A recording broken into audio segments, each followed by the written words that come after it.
Le Rassemblement démocratique du peuple camerounais marque le coup d'envoi d'une campagne présidentielle aux allures de démonstration de force. Ce samedi, des milliers de sympathisants venus des 4 coins de la région du littoral ont convergé vers ce haut lieu politique pour donner le ton.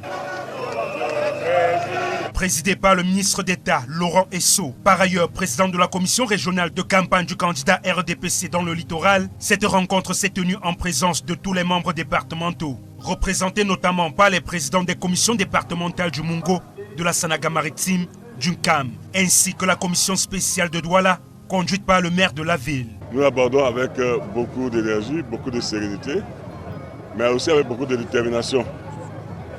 Nous croyons avoir de très bons atouts. Le premier atout, c'est le président Paul Biya, qui est un homme petit d'expérience et de sagesse. C'est un homme qui tient ses paroles. Nous avons démontré qu'il a fait de grandes réalisations dans ce pays depuis sa partie suprême. C'est un travail de fourmi qui va se faire. Sur plus de 31 000 bureaux de vote, vous allez voir que nous serons présents, nous, au moins dans deux scrutateurs au moins par bureau de vote. Ça fait au moins 62 000 personnes. Donc vous voyez que le RDP sera vraiment partout. Les prises de parole s'enchaînent, traçant la trajectoire d'une campagne résolument tournée vers la victoire. L'objectif est clair, faire du candidat Paul Biya celui qui, le 12 octobre prochain, recueillera une nouvelle fois l'assentiment du peuple. Soyons plutôt ceux qui restent fidèles, ceux qui agissent pour la République, ceux-là qui font la différence. Restons solides et vigilants pour que nous ne soyons jamais plus au dépourvu.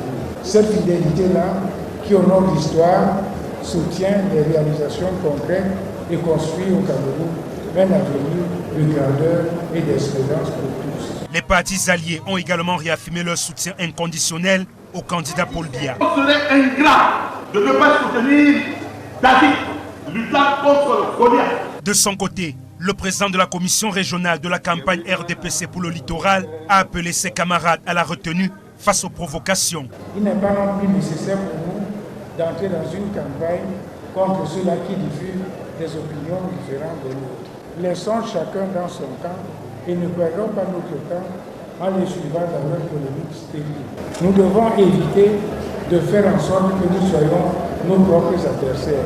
Dans les jours à venir, le RDPC entend intensifier sa présence sur le terrain à la conquête des électeurs du littoral, afin qu'ils renouvellent par les urnes leur confiance au président sortant